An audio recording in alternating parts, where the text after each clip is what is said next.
क्या है आध्यात्म? दर्शन, चिंतन धारा, विद्या या संस्कृति की परंपरागत विरासत। आध्यात्म दर्शन यानी जीवन का शाश्वत सत्य। मानव जीवन से जुड़े शाश्वत सत्यों को जानिए और समझिए उपासक डॉक्टर सोहन राज तातेड़ से हमारे खास कार्यक्रम आत्मविज्ञान में। आत्मविज्ञान यानी सही दृष्टि, सही सोच। भाई और बहनों, मातृशक्ति को नमन। आत्मविज्ञान कार्यक्रम में स्टूडियो में आपका हार्दिक स्वागत है, अभिनंदन है, सत्कार है। हम आत्मविज्ञान कार्यक्रम के अंतर्गत आपको प्रतिदिन नए नए एपिसोड्स दिखाते हैं। हर एपिसोड में सही दृष्टि, सही सोच की बात रहती है। उसका कारण यह है कि इस साधन के द्वारा हम आपका जो रॉन्ग बिलीफ है उसको समाप्त करके राइट बिलीफ में बदलते हैं, आपको सम्यक दर्शन देते हैं, आपका मिथ्यात्व हटाते हैं। सम्यक दर्शन की प्राप्ति के बाद में जो मोक्ष की नींव लगती है, हम मोक्ष का अधिकारी बनाते हैं। हम आपको एक अच्छा इंसान बनाते हैं ताकि कि आप व्यवहार जगत के अंदर एक अच्छे इंसान की तरफ सबके साथ सलूक कर सको। तो आज का इसी क्रम में हमारा विषय है आत्मज्ञानी को कर्म बंधन नहीं। भाई और बहनों, बहुत ही सुंदर विषय है। इस विषय के माध्यम से हम आपको बताना चाहेंगे कि आप भी आत्मज्ञानी बनिए, क्योंकि आपके कर्मों का बंधन नहीं होगा। आत्मज्ञानी की सोच क्या है, उस सोच को हम बताना चाहते हैं। उस सोच को अपनाइए और अपना करके और आप अपने जीवन को धन्य बनाइए। जो आत्मज्ञानी होता है वह आत्मा का ज्ञान करता है। जैसे कि हमारा विषय ही है कि आत्मविज्ञान, यानी आत्मा एक विज्ञान से परिपूर्ण है और वह इसके केंद्र के अंदर है। हम जो कुछ भी बात करेंगे वो आत्मा को केंद्र में मान के करेंगे, यानी आत्मा ही हमारा अस्तित्व है। अगर हमारे शरीर में से आत्मा निकल जाए तो शरीर जीरो है, वह शरीर जड़वत है, वह शरीर मुर्दा है, वह डेड बॉडी है। उसको जला दिया जाता है, उसका राम नाम सत्य होता है। यानी मैं आपको उदाहरण देना चाहता हूँ। मैं आत्मा को एक मानता हूँ। अब उस एक के बैक साइड के अंदर आप जीरो लगाते जाइए, जीरो लगाते जाइए, तो उसका कोई मोल नहीं है। उस एक के आगे जीरो लगाया 10 हो गया, 2 जीरो लगाया 100 हो गया, 100 रुपए, 100 गुना, 3 लगाया तो 1000 गुना धन, 4 लगाया तो लाख गुना और 5 लगाया 10 लाख गुना। यानी हमारी शोहरत, हमारा प्रतिष्ठा, पद, हमारा धन कई गुना गुणित होता है। वो गुणित क्यों होता है कि आत्मा प्रथम स्थान पर है। अब मैं उस आत्मा को हटा देता हूं तो आपने उसके आगे 10 जीरो लगाए, उसका कोई मोल नहीं है, वो बड़ा जीरो बन जाता है। तो कहने का क्या अर्थ है कि आत्मा है तो हम हैं, आत्मा है तो हमारा अस्तित्व है, और आत्मा नहीं है तो हम जीरो है, हमारा कोई मोल नहीं, हम एक मुर्दा हैं। कोई भी व्यक्ति मुर्दा नहीं बनना चाहेगा। हर एक व्यक्ति एक्टिव रहना चाहता है, स्मार्ट रहना चाहता है, व्यक्तित्व विकास करना चाहता है, विश्व का सबसे बढ़िया आदमी बनना चाहता है, क्योंकि प्रतिस्पर्धा का युग है। प्रतिस्पर्धा ऐसी चल रही है, हर व्यक्ति उस होड़ में, उस लाइन के अंदर प्रथम स्थान प्राप्त करना चाहता है। तो मैं कौन से स्थान की बात कर रहा हूँ? मैं आत्मज्ञान के स्थान की बात कर रहा हूँ। 2 तरह के जगत होते हैं।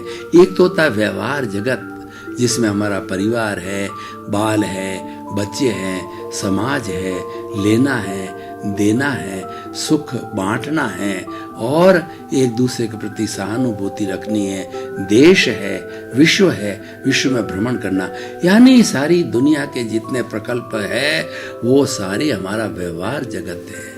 अब मैं दूसरे जगत की बात करूं, वो निश्चय जगत है, वो भीतर का जगत है, वो आत्मा का जगत है, वो प्रभु का जगत है, और जिसकी हम बात कर रहे हैं आत्मज्ञान का जगत है। वो आत्मज्ञान भीतर से आता है। पहले भीतर का शोधन करना पड़ेगा, और लेकिन भीतर के शोधन के साथ साथ के अंदर व्यवहार का भी शोधन जरूरी है। व्यवहार शुद्धि बिना निश्चय शुद्धि नहीं है। अगर आपको मुक्ति लेनी है तो पहले व्यवहार शुद्धि करना पड़ेगा।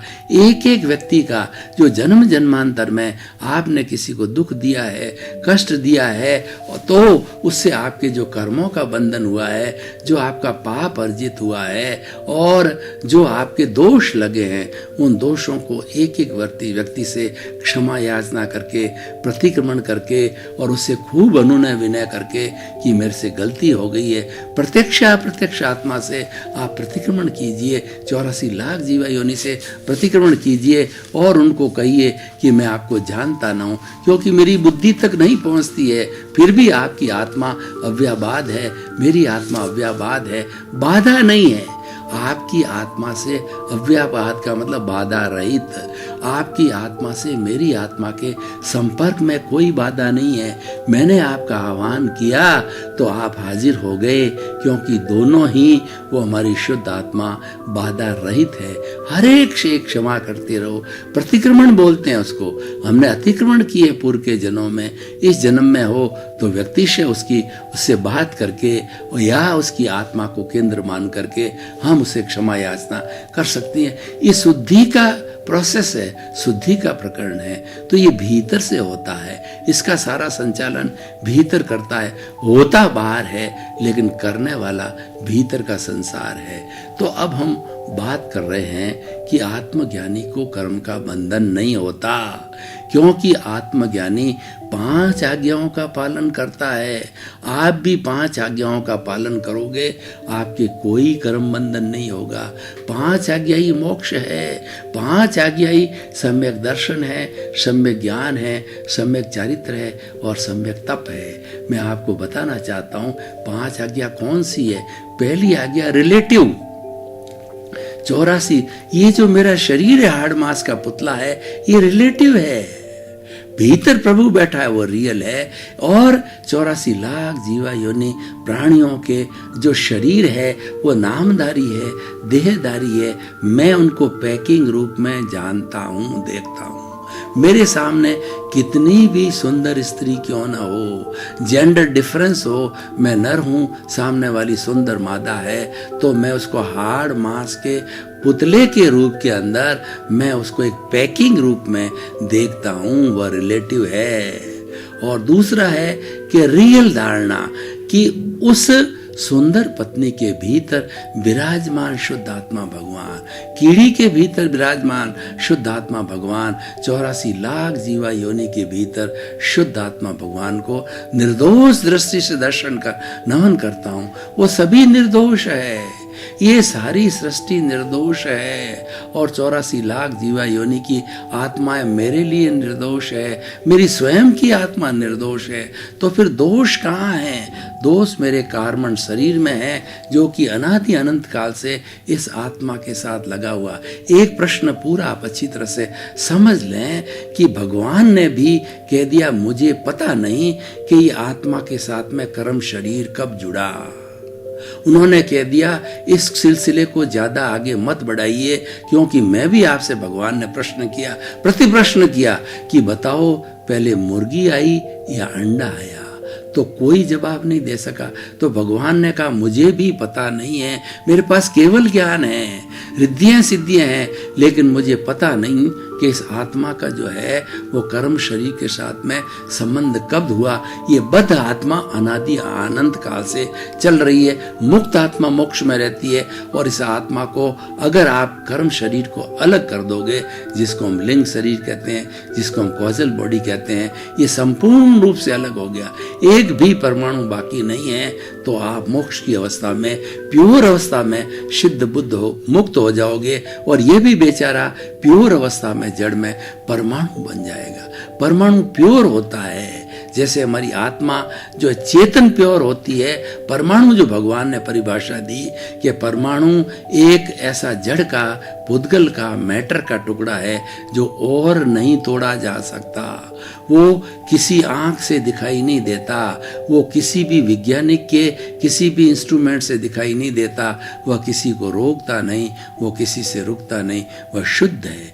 एक से दो परमाणु मिलते ही अशुद्ध होते हैं। जैसे हमारी आत्मा के साथ में जड़ जो है, ये हमारा कार्बन शरीर मिला तो आत्मा अशुद्ध हो गई, आत्मा बद्ध हो गई, बॉन्डेड सोल हो गई, और वरना वो थी मोक्ष की मुक्त आत्मा थी, प्योर सोल थी। तो इस तरीके से इस बात को हमेशा ध्यान में रखो, आगे क्रॉस क्वेश्चन नहीं करना है। और मैं निर्दोष मानता हूँ हर आत्मा को, किसी में भी दोष मत देखो, हर एक में गुण होते हैं, गुणों को देखो, दोष खुद के देखो। ये जो कार्बन शरीर है वही दोष है, उसको धो भला होगा। दूसरे के दोष देखोगे तो और दोष आकर के कार्बन शरीर के अंदर इकट्ठे हो जाएंगे। तो दूसरा, समस्त प्राणियों को, 84 लाख जीवाइयों ने प्राणियों को एक समान अपनी आत्मा जैसा आत्मवत समझो, उसको एक से आत्मा की तराजू के अंदर तोलो और उसको जो है समातुला पाएशु, यानी उसको समभाव से अपने जैसा मानो। तो चाहे राम की हो, चाहे कृष्ण की हो, चाहे महावीर की हो, चाहे मेरी हो, चाहे कीड़े की हो, चाहे मकोड़े की हो, चाहे ऊंट की हो, चाहे बैल की हो, चाहे पेड़ की हो, चाहे पौधे की हो, प्योर आत्मा सबकी समान है। वो भेद अलग अलग कार्बन शरीर के कारण है, कर्मों के कारण अलग अलग शरीर मिले हैं। कर्मों के भुगतान के लिए पेड़ का शरीर मिला है, कर्मों के भुगतान के लिए चींटी का शरीर मिला है, क्योंकि वैसे ही कर्म अर्जन किए हैं तो उसको भुगतने पड़ेंगे। 2, तीसरा, ये जगत नियंता व्यवस्थित शक्ति, इस संसार को चलाने वाली जो शक्ति है वह है जो है वो साइंटिफिक सर्कमस्टेंशियल एविडेंसेज है। हमारे भीतर जैसे कर्मों का उदय है, जैसा प्रारब्ध भाव है, उदय भाव आते ही ये सृष्टि जो है उन संजोगों को इकट्ठा करती है और उस कर्मों के भुगतान के लिए जिसके साथ कर्म बाधे पूर्व में उसको खड़ा कर देती है ला करके। और वह आपको गाली देता है, वो आपको पीटता है, वो आपके धक्का मुक्की करता है, वो आपके तिरस्कार करता है। तो इस प्रकृति ने, इस जो है द्रव्य क्षेत्र काल और भाव ने, इसको काल स्वभाव कर्म पुरुषार्थ नियति, इन्होंने मिलकर के ये व्यवस्थित शक्ति कहलाती है। इस व्यवस्थित शक्ति ने संजोग जुटाए हैं, निमित्त को खड़ा किया है। क्योंकि निमित्त कौन खड़ा करेगा? उपादान आपका है। जब तक निमित्त नहीं आएगा कर्मों का हिसाब कैसे होगा? हम बैंक में जाते हैं बिना हमारा चेक दिए, अगर हमारा डेबिट 10,000 बोल रहा है तो 10,000 का हम चेक देंगे जो क्रेडिट होगा जब बैलेंस 0 होगा। चेक एक निमित्त है, चेक के बिना वह हमारा क्लियरेंस नहीं हो सकता। हमारे सामने उपादान है कि मुझे गाली मिलनी है, गाली देने वाला तो चाहिए, तो गाली देने वाला हमारा उपकारी है, वो हमारा भला करने वाला है, वो हमारा शुभ चिंतक है, वो मोक्ष में भेजने के लिए मुझे माफ करने आया है, मेरा हिसाब क्लियर करने के लिए आया। उसका कोई दोष नहीं है, उसके ऊपर गुस्सा नहीं करो, राग द्वेष नहीं करो, उसको अपना हितैषी मानो, उसको निर्दोष मानो। तब तक आप उसके ऊपर ध्यान करते रहो, देखते रहो, जब तक कि आपकी दृष्टि निर्दोष नहीं हो जावे। वह 100% निर्दोष न, जब 100% निर्दोष हो जाएगा तो आपके भोगावली है जो कर्म उदय में आए हैं वो खप जाएंगे। तीसरा और चौथा है फाइलों का संभाव पूर्ण पर। मैं वो 5 आज्ञाएं वो बता रहा हूं जो आत्मज्ञानी पालन करते हैं, दूसरों को आत्मज्ञान देकर के 5 आज्ञाएं देते हैं। चौथा है फाइलों का संभावपूर्वक निपटारा करना। जो कुछ भी हमारे साथ में घटित होता है वो हमारा ही किया हुआ है, पूर्व जन्म में कॉज मैंने ही डाले हैं, जो आज वो कर्म फल और कर्म परिणाम के रूप में उदय में आए हैं, वो हमारा प्रारब्ध है और उसी से ही मुझे जो है सुख दुख की अनुभूति होती है। तो ये जो है भाव हमारे भीतर आना चाहिए। संभाव की स्थिति, उसके 5 व्यवहारिक सूत्र और दिए हैं। पहला ये है जगत निर्दोष अब मेरा दोष। इस दुनिया में कोई दोषी नहीं है, सब निर्दोष हैं, सारा दोष मेरा है। दूसरा, टकराव टालिए, प्रतिक्रिया विरक्ति करिए। हम क्या करते हैं, एक व्यक्ति कहता है, रिएक्शन करते हैं, तुरंत नैले पे दैला मारते हैं और उसको जो है उसके प्रतिकार के रूप के अंदर दूसरी बात कहते हैं, ताकि कि वह चिढ़ करके फिर 2 की जगह 4 सुनाता है और फिर आप वापस गुस्से में आकर के 4 की जगह 8 पर कराते हो, टिट फॉर टैट करते हो। जैसा जो बदला लेने की भावना रखते हो, रिवेंजफुल एटीट्यूड रखते हो, उस टकराव को रोक दीजिए। जो कोई भी आप कहता है, मौन रहिए, आप वहाँ से हट जाइए, आप उसके ऊपर कोई प्रतिक्रिया नहीं करिए, तो सामने वाला जो गाली देता है वो गाली लौट जाएगी। टकराव टालिए। और तीसरा ये, एडजस्ट एवरीवेयर। तो तुलसीदास ने क्या कहा है कि तुलसी संसार में भांत भांत के लोग, सबसे हिलमिल चालिए, नदी नाव संजोग। ये संसार है, हर वक्त संचरण करता है। अच्छे सुख भोगने वाले हैं वो पुण्योदय है, बुरे सुख देखने वाले पापोदय है। ये संसार के लोग पुण्य और पाप के कर्म भुगतते रहते हैं और इस दुनिया में ऐसी कोई चीज नहीं है जो अनहोनी हो, सब घटित हो रहा है, इसीलिए इसका नाम संसार है। तो एडजस्ट एवरीवेयर, सर्दी है, गर्मी है, ऊंचा है, नीचा है, अनुकूल है, प्रतिकूल है, प्रतिष्ठा है, या हमारा जो है वो हमको तिरस्कार है, सब में एक समान रहिए। एडजस्ट एवरीवेयर, दोनों को एक सा मानिए। और चौथा, भुगते उसकी भूल। आज मैं कोई भी तकलीफ भुगत रहा हूँ, पैसे का अभाव भुगत रहा हूँ, तो मेरी भूल है। मैंने किसी न किसी को कष्ट दिया है, किसी न किसी का शोषण किया है, किसी न किसी को पैसे के अभाव में डाला है, इस कारण मैं भुगत रहा हूँ। जो भुगतता है उसकी भूल है, भुगताने वाले की भूल नहीं है, वो तो हितैषी है, क्योंकि वो ना आएगा तो भुगतान कैसे होगा।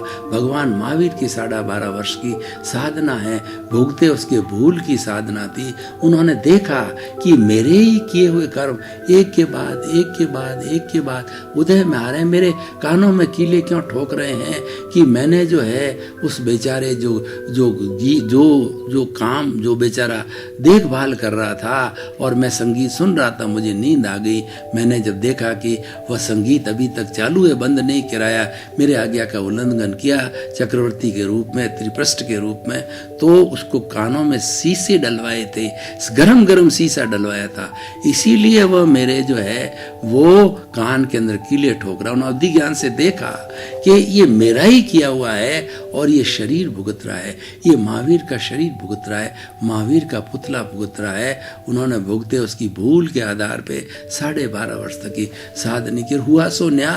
भगवान महावीर ने कहा ये जो कुछ हो रहा है वो न्याय हो रहा है। हमारे जन्म से मृत्यु तक हम जो फिल्म साथ में लेके आते हैं, कभी सुख मिलता है, कभी दुख मिलता है, दोनों झूले में हम झूलते रहते हैं। तो ये ईश्वर करके न्याय है, ये कर्मों के जो है कर्मों का न्याय है, क्योंकि कर्म मेरे ही किए हुए हैं और किसी के नहीं किए हुए हैं। इसीलिए ये एक ईश्वर के घर का न्याय हुआ सो न्याय। ये 5 सूत्र संभाव के लिए और दिए गए हैं। और 5वां जो सूत्र ये है कि शुद्ध आत्मा के बही खाते में रकम जमा करिए, यानी आप ज्यादा आत्मा के करीब रहिए, आत्मा की स्तुति कीजिए, आत्मा को ज्ञाता दृष्टा मानिए और राग द्वेष की स्थिति आवे वहां दूर रहिए।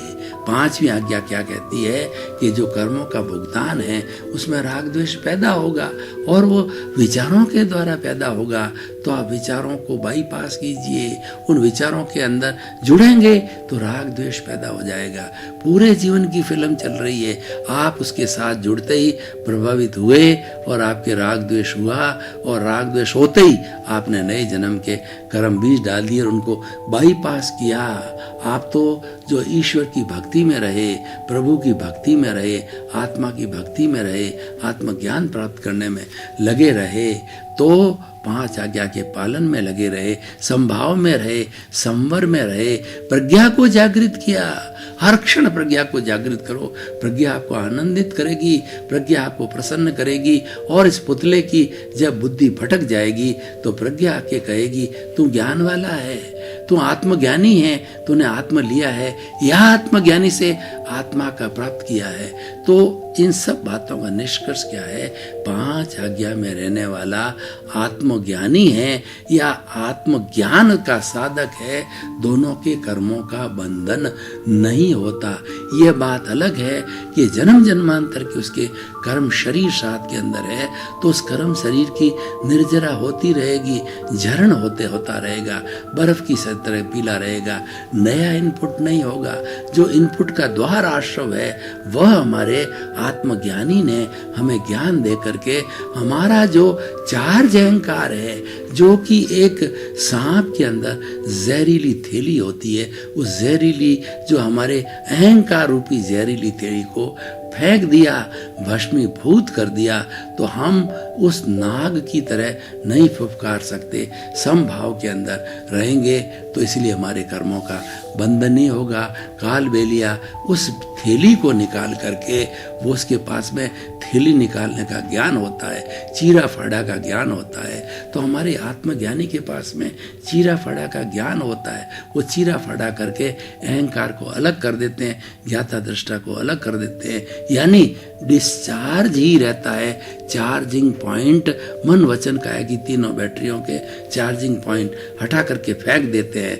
किसी भी जन्म के अंदर नए कर्मों का बंधन नहीं होगा और पूर्व के जो कर्म हैं वह बर्फ की शिला की तरह पिघलते रहेंगे, जड़ते चले जाएंगे। वो निर्जरा है क्योंकि वह संवर की स्थिति में आ जाएगा, वह संभाव की स्थिति में आ जाएगा, वो प्रज्ञा की स्थिति में आ जाएगा, वह 5 आज्ञा के पालन की स्थिति में आ जाएगा। तो आत्मज्ञानी के कर्मों का बंधन नहीं होता है। भाई और बहनों, कितना सुंदर एपिसोड है। इस एपिसोड को मैं समय के अभाव के कारण निष्कर्षता तक ले जाता हूँ कि जो इन 5 आज्ञाओं का पालन करता है, जो आत्मज्ञानियों ने दी है, भगवान ने दी है, तो उसके नए कर्मों का बंधन नहीं होगा और उसके जो है वो भवों की संख्या 15 तक हो जाती है। 15 भव के अंदर ये ज्ञान रहता है, 5 आज्ञा का पालन करता है। उसके भीतर अगर जागृति ज्यादा रहती है, प्रतीति करा देता है। आत्मज्ञानी और या आत्मज्ञान प्राप्त होने के बाद में 100% प्रतीति हो जाती है कि तुम तो शुद्ध आत्मा हो, तुम तो ज्ञाता हो, तुम तो दृष्टा हो। ये जो शरीर है वो करने वाला है, वह भुगतने वाला है, यही लेके आया है और यही कर्म शरीर के कारण इसको मिला रहा है। तो वही बांध रहा था, बंधन रुक गया, अब भुगतने वाला यही है। मैं तो अलग हूँ, शरीर अलग है, ये भेद विज्ञान है, ये आत्मज्ञान है। भाई और बहनों, आपका बहुत बहुत धन्यवाद। आप आत्मविज्ञान कार्यक्रम देख रहे हो। आत्मविज्ञान क्या जो है, आप आत्मा हो, आप आत्मविज्ञान को कार्यक्रम को बराबर देखते रहिए। आपके जीवन का निर्माण होगा, आपको आत्मदृष्टि मिलेगी, आपकी सृष्टि बदल जाएगी, आपके जीवन का अर्थ बदल जाएगा, क्योंकि आपको अनुभूति हो जाएगी कि मैं कौन हूँ, मैं कहाँ से आया हूँ, मुझे कहाँ जाना है। इन प्रश्नों के जवाब के लिए ही आत्मविज्ञान चालू किया है। आपके प्रति मंगल भाव। आत्मविज्ञान में आत्मविज्ञान यानी सही दृष्टि, सही सोच।